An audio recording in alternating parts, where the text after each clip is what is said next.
My name is Gerald Haas, and I want to tell you something that most men my age would probably take to the grave. I'm 63 years old. I live in Knoxville, Tennessee, in the same house I bought with my wife Carol 27 years ago, 3 years before she passed. I drive the same truck I've had since 2014. I mow my own grass.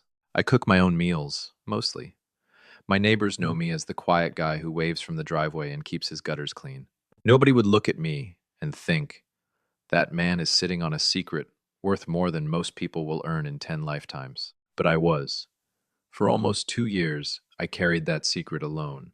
And if I'd done what felt natural, what felt honest, I believe I would have lost my son. Let me start where this really begins, which is not with the money.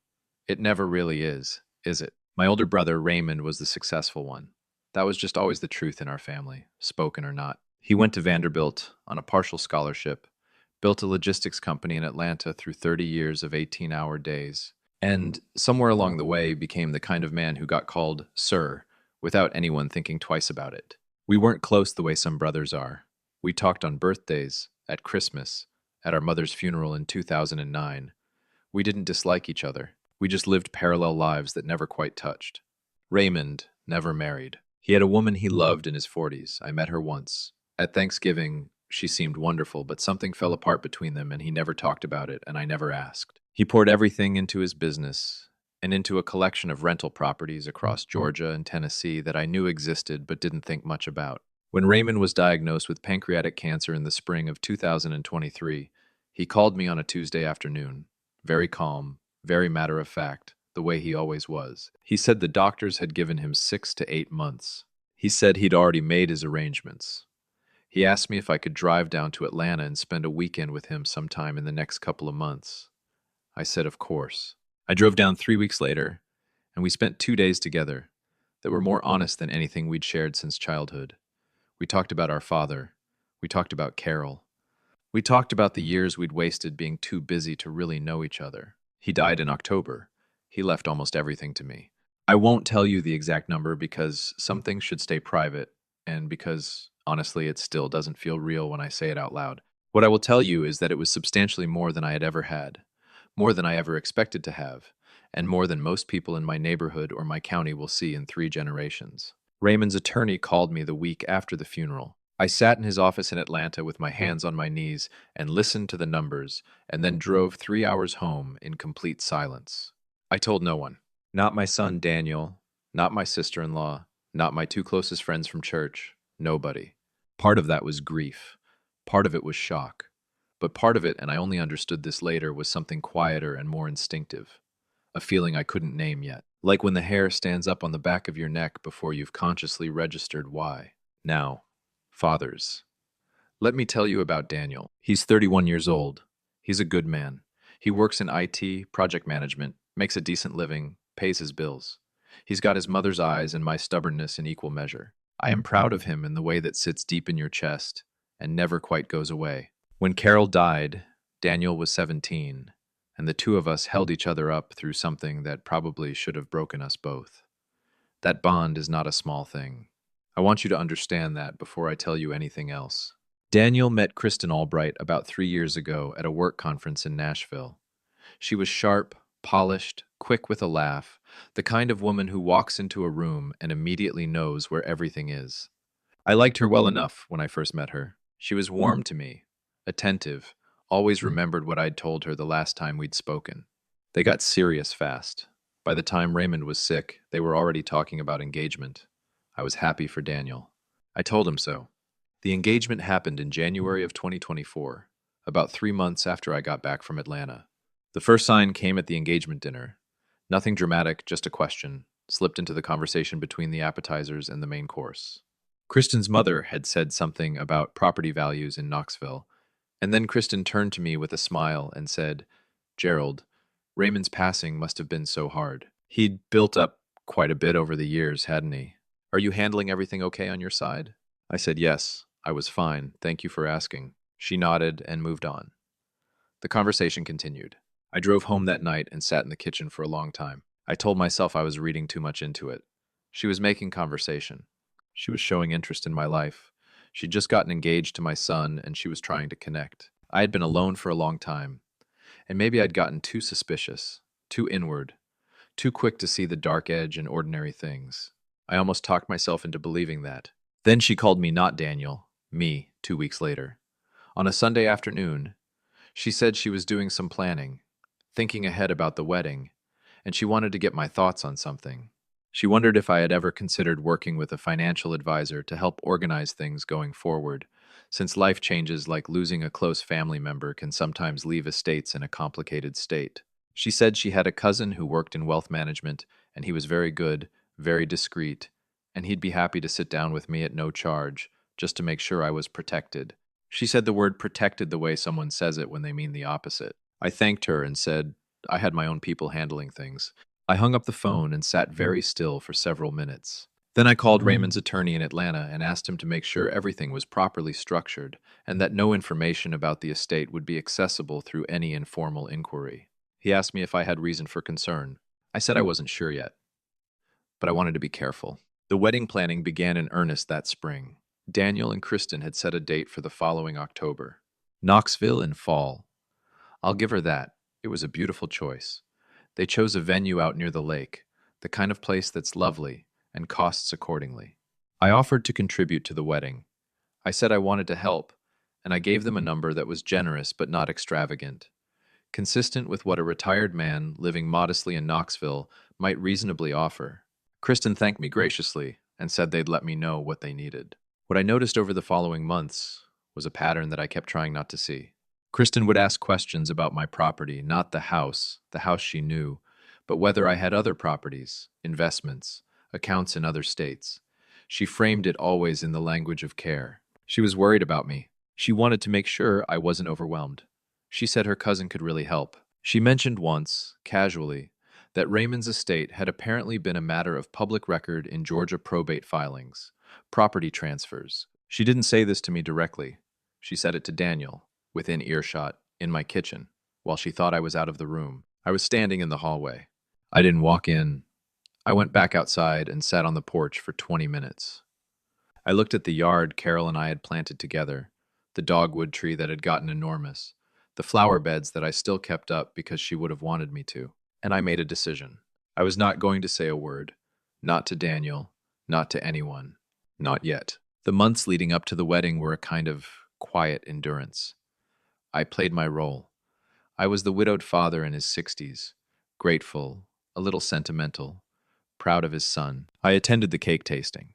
I sat through the venue walkthrough.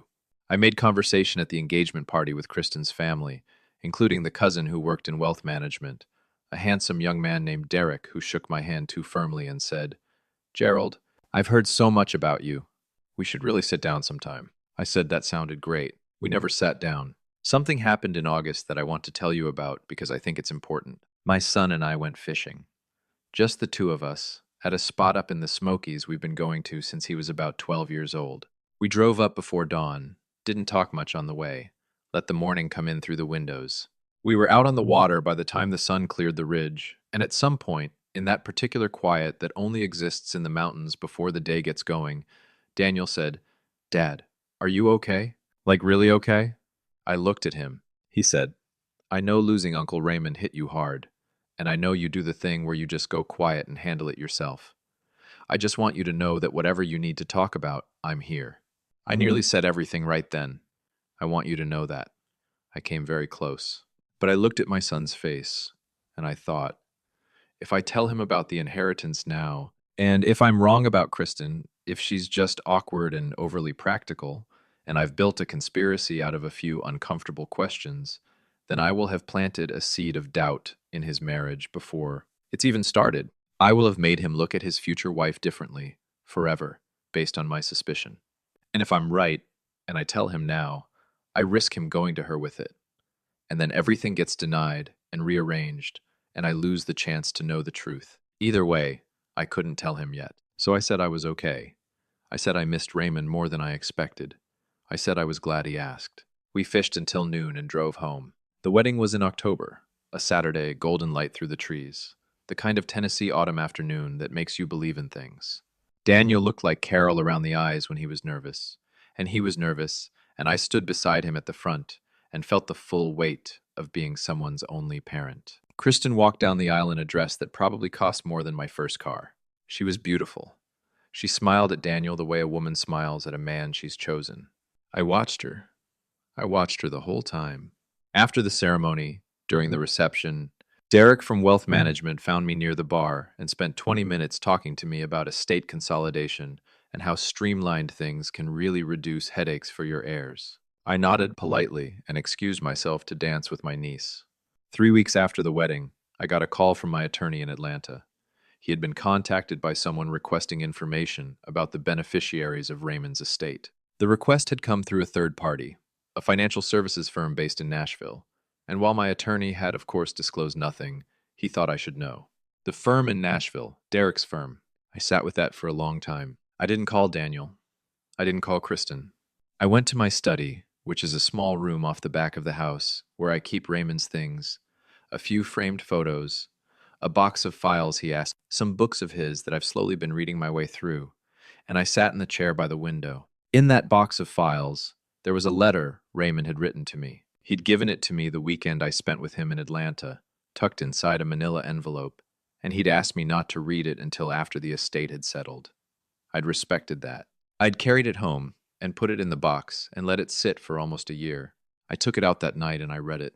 Raymond wrote the way he talked direct, no excess, not a wasted word. He said he'd thought carefully about who to leave things to and why.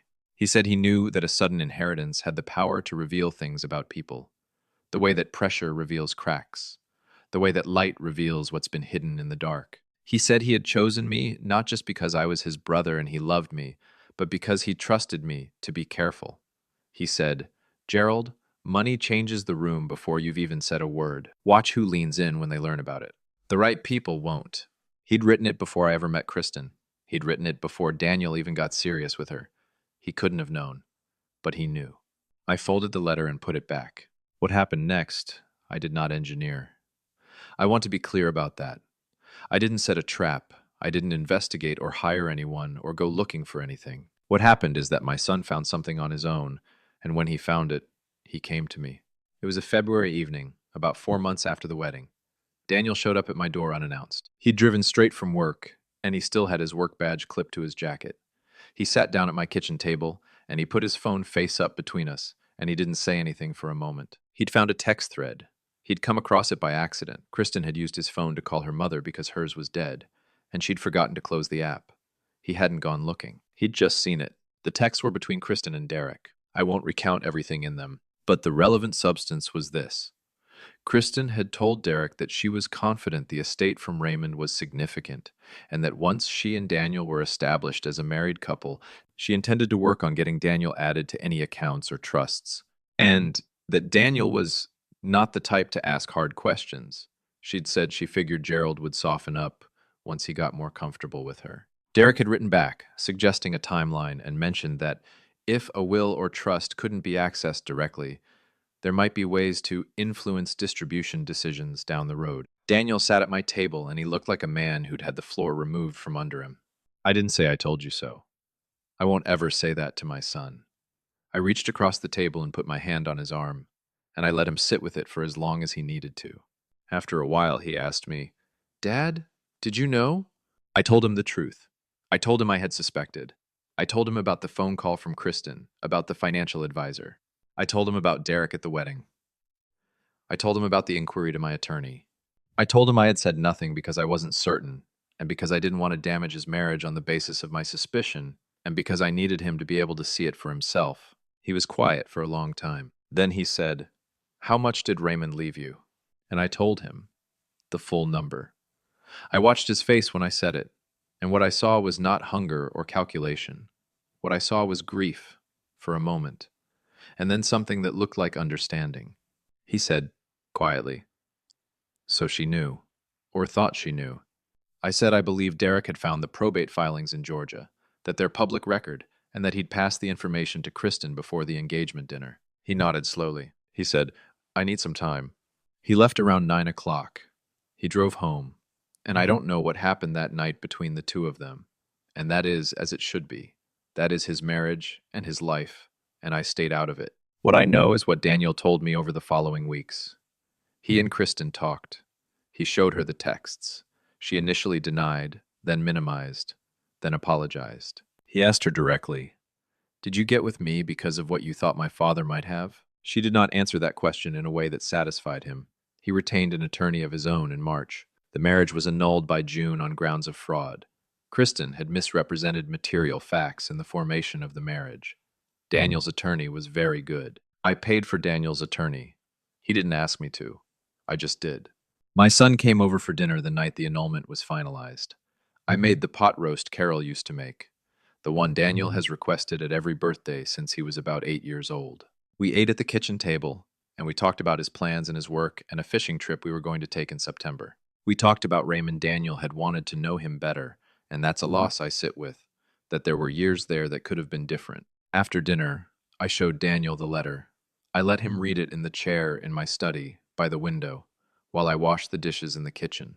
He came out about 15 minutes later and he handed it back to me and he said, "Uncle Raymond was a smart man." I said he was the smartest man I knew, and I was sorry I hadn't figured that out sooner. We sat on the porch for a while after that, the way we do, without needing to fill the silence with anything. The evening came in cool off the mountains the way it does in Knoxville when summer starts to let go. The dogwood tree that Carol and I planted was big enough now that it shaded half the yard, and I looked at it the way I always do, thinking about the people who plant trees they'll never sit under and the people who do. I want to say something to you, because I've been thinking about how to say it for a long time. I am not a suspicious man by nature. I do not think the worst of people. But I've learned, at 63, that there is a difference between trust and naivety, and that the difference matters most in the moments when you have something worth protecting, not just money, though that's part of it, but your son's future, your daughter's peace of mind, the life you've built through decades of showing up. Raymond taught me that. He taught me that the right people don't lean in when they find out what you have. The right people are already there before they know. Kristen found out about the money before Daniel and I ever had a real conversation about Raymond's estate. She knew, or believed she knew, almost from the beginning. And the fact that she knew and he didn't, the fact that a stranger had access to information about my family's finances before my own child did that, is something I think about. That is the thing that kept me quiet through 2 years of engagement parties and venue walkthroughs and reception dinners. If I had announced that inheritance at Thanksgiving, if I had let it become part of the family conversation, if Kristen had been able to confirm what Derek suspected instead of just hoping, I don't know that Daniel would have found those texts before a child was born or a mortgage was signed or a trust was established. That was very difficult to undo. I don't know that he would have been able to leave. So yes, I kept quiet, and I am grateful I did. Raymond left me more than money. He left me the lesson that came with it, written in his own handwriting on a piece of paper in a manila envelope, patient enough to wait until I needed to read it. I think about him most in the evenings, sitting on that porch, watching the light go off the mountains. I think about the years we wasted being too separate, too proud, too busy. I think about that weekend in Atlanta and how 2 old stubborn men managed, in 48 hours, to say most of what they'd failed to say in 40 years. And I think, better late than never. Better quiet than sorry. Daniel's doing well. He's dating someone new, a woman he met through a friend from church, a teacher, someone who knew his name before she knew a single thing about his father. I've met her twice. She asks me about Carol. She asks about Raymond. She doesn't ask about my accounts. She's already got a key to this house. I think Raymond would have liked her.